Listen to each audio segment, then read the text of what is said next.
ខ្ញុំប្រកាសណាសូមក្រាបថ្វាយបង្គំប្រធេរានុធេរៈគ្រប់ព្រះអង្គជាទីសក្ការៈសូមគោរពសម្ដេចទ្រង់ឯកឧត្តមលោកជំទាវអស់លោកស្រីបងប្អូនអ្នកសារព័ត៌មានក៏ដូចជាជនរួមជាតិទាំងក្នុងនិងក្រៅប្រទេសជាទីគោរពនិងជាទីរាប់អានថ្ងៃនេះអ្នកនាំពាក្យរាជរដ្ឋាភិបាលសូមរំលឹកឡើងវិញនៅប្រសាសន៍ដ៏មានអត្ថន័យជ្រាលជ្រៅរបស់ថ្នាក់ដឹកនាំនៃយើងដើម្បីឧទ្ទិសដល់មហាសាមគ្គីជាតិខ្មែរដ៏រឹងមាំនិងសារៈសំខាន់ដែលខ្មែរត្រូវរួមគ្នា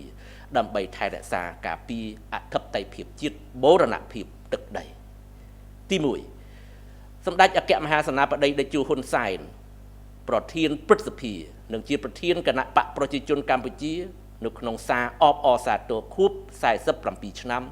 នៃទិវាជ័យជំនះ7មករាបានដាស់ស្មារតីកូនខ្មែរថា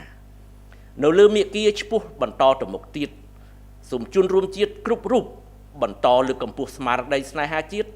ប្រឹងឈរខ្លួនឯងខិតខំខ្លួនឯង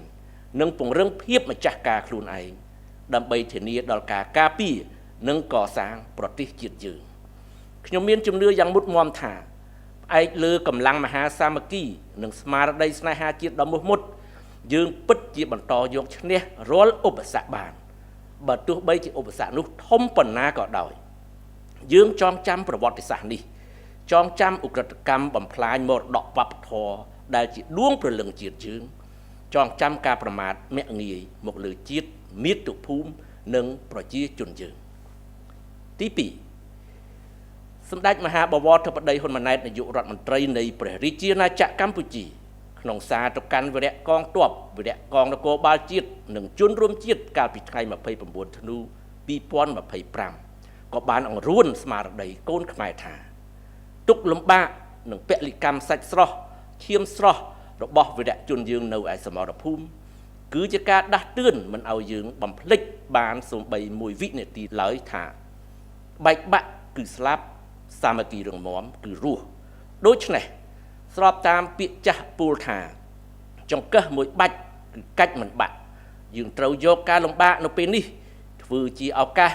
ដើម្បីឲ្យខ្មែរគ្រប់រូបចេះពួតដៃគ្នាកសាងជាតិយើងឲ្យកាន់តែរឹងមាំនិងកាន់តែប្រសើរឡើងប្រកបដោយភាពធន់នៅក្រោមម្លប់ដ៏សែនត្រជាក់នៃអង្គព្រះមហាក្សត្រជាទីគោរពសក្ការៈនៃយើងសម្ដេចធិបតីបានបង្ហាញក្តីសង្ឃឹមថាបងប្អូនប្រជាពលរដ្ឋយើងគ្រប់មជ្ឈដ្ឋានគ្រប់ទិសទីនឹងបន្តផ្ដល់ជំនឿដ៏មុតមាំលើរាជរដ្ឋាភិបាលនិងរួបរวมសាមគ្គីគ្នាក្នុងស្មារតីជាតិខ្មែរតែមួយប្រើប្រាស់តម្លៃនៃសន្តិភាពដើម្បីអភិវឌ្ឍខ្លួនឲ្យក្លាយជាពលរដ្ឋឆ្នើមរបស់កម្ពុជានិងក្លាយជាកម្លាំងដ៏រឹងមាំមិនអាចបំបែកបំបាក់បានក្នុងកិច្ចការការពារអធិបតេយ្យភាពជាតិបូរណភាពទឹកដីក៏ដូចជាក្នុងការអភិវឌ្ឍជាតិមាតុភូមិជាទីស្នេហាបំផុតនៃយើងឲ្យកាន់តែរីកចម្រើនខ្លាំងក្លាឡើងជាលំដាប់និងក្លាយទៅជាប្រជាជាតិមួយប្រកបដោយមោទនភាពនិងកិត្យានុភាពខ្ពស់ត្រដែតឡើងនៅលើឆាកអន្តរជាតិទី3ទន្ទឹមនឹងប្រសាសន៍ដ៏មានអត្ថន័យដ៏ជ្រាលជ្រៅរបស់ថ្នាក់ដឹកនាំនៃយើងដូចបានលើកឡើងខាងលើយើងទាំងអស់គ្នា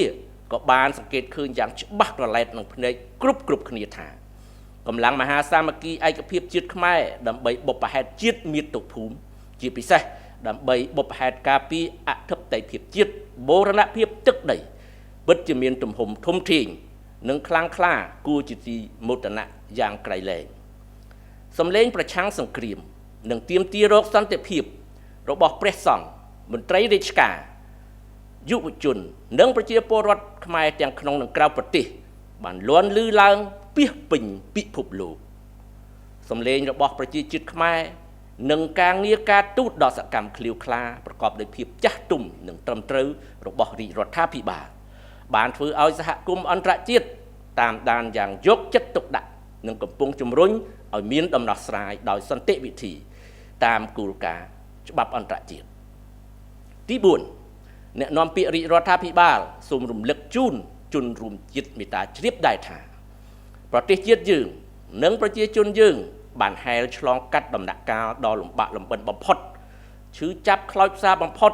និងខ្ទេចខ្ទាំបំផុតរួចហើយកាលពីក្នុងអំឡុងសម័យសង្គ្រាមស៊ីវិលសម័យកាលនៃការបែកបាក់ជាតិនិងជាពិសេសក្នុងរបបប្រល័យពូជសាសន៍ប៉ុលពត ថ្នាក់ដឹកនាំរៀមច្បងរបស់យើងក៏បានបិទទំព័រប្រវត្តិសាស្ត្រដ៏ខ្មៅងងឹតនេះចោលនិងបើកទំព័រប្រវត្តិសាស្ត្រថ្មីប្រកបដោយក្តីសង្ឃឹមសម្រាប់យើងទាំងអស់គ្នារួចរាល់ហើយដែរដូច្នេះការលំបាករបស់យើងនៅពេលនេះមិនអាចវាយបំបាក់ទឹកចិត្តស្នេហាជាតិដ៏ជ្រាលជ្រៅរបស់យើងបានឡើយផ្ទុយទៅវិញវាបានក្លាយជាកម្លាំងចលករដ៏ខ្លាំងក្លាដើម្បីការពារអធិបតេយ្យភាពជាតិបូរណភាពទឹកដីរបស់យើងឲ្យខាងតែបានតាមមធ្យោបាយសន្តិវិធីដោយមានច្បាប់អន្តរជាតិជាទីពឹងទី5កម្ពុជាប្រកាន់ជំហរយ៉ាងម៉ឺងម៉ាត់ក្នុងការការពារខ្សែព្រំដែនអន្តរជាតិកម្ពុជាថៃដែលបានបន្សល់ទុកដោយគណៈកម្មការព្រំដែនឥណ្ឌូចិនសៀមដោយគោរពគោលការណ៍ច្បាប់អន្តរជាតិគោលការណ៍ខ្សែបន្ទាត់ព្រំដែនមិនកែប្រែគោរពអនុសញ្ញាសន្ធិសញ្ញាបារាំងសៀមផែនទីនិងកំណត់ហេតុបោះបង្គោលព្រំដែនរបស់គណៈកម្មការបោះបង្គោលព្រំដែនឥណ្ឌូចិនសៀមព្រមទាំងកិច្ចព្រមព្រៀងនិងឯកសារពាក់ព័ន្ធនានាដែលភាគីទាំងពីរបានឯកភាពគ្នានាពេលកន្លងមកកម្ពុជាមិនទទួលស្គាល់នឹងការកែប្រែខ្សែព្រំដែនណាមួយដែលកើតចេញពីការប្រើកម្លាំងនោះឡើយសរុបមកវិញជំហរច្បាស់លាស់និងម៉ឺងម៉ាត់បំផុតរបស់រាជរដ្ឋាភិបាលស្របជាមួយនឹងជំហររបស់សហគមន៍អន្តរជាតិទាំងស្រុងខណៈដែលភាគីថៃក៏បានឯកភាពដោះស្រាយបញ្ហាព្រំដែនដោយប្រើប្រាស់យន្តការដែលមានស្រាប់និងអនុលោមតាមច្បាប់អន្តរជាតិដូចមានចែងនៅចំណុចទី3នៃសេចក្តីប្រកាសរួមថ្ងៃ27ធ្នូឆ្នាំ2025នេះគឺជាក្តីសង្ឃឹមក្នុងដំណោះស្រាយបញ្ហាព្រំដែនប្រកបដោយភាពត្រឹមត្រូវយុត្តិធម៌ជាមួយនឹងប្រទេសថៃដោយរក្សាបានទាំងស្រុងនៅដែនអធិបតេយ្យភាពស្របច្បាប់របស់កម្ពុជាដូច្នេះនេះគឺជាកាលៈទេសៈដ៏សំខាន់បំផុតមួយដែលខ្មែរត្រូវប្រើកម្លាំងមហាសាមគ្គីជាតិដ៏ខ្លាំងក្លារបស់ខ្លួនដោយផ្ដល់ទំនុកចិត្តនិងការគាំទ្រយ៉ាងមោះមុតដល់រាជរដ្ឋាភិបាលក្នុងការការពារអធិបតេយ្យភាពជាតិបូរណភាពទឹកដីដែលត្រូវបានការពារយ៉ាងរឹងមាំដោយច្បាប់អន្តរជាតិសូមអរគុណនិងសូមគោរពលាតែប៉ុណ្ណេះបាទ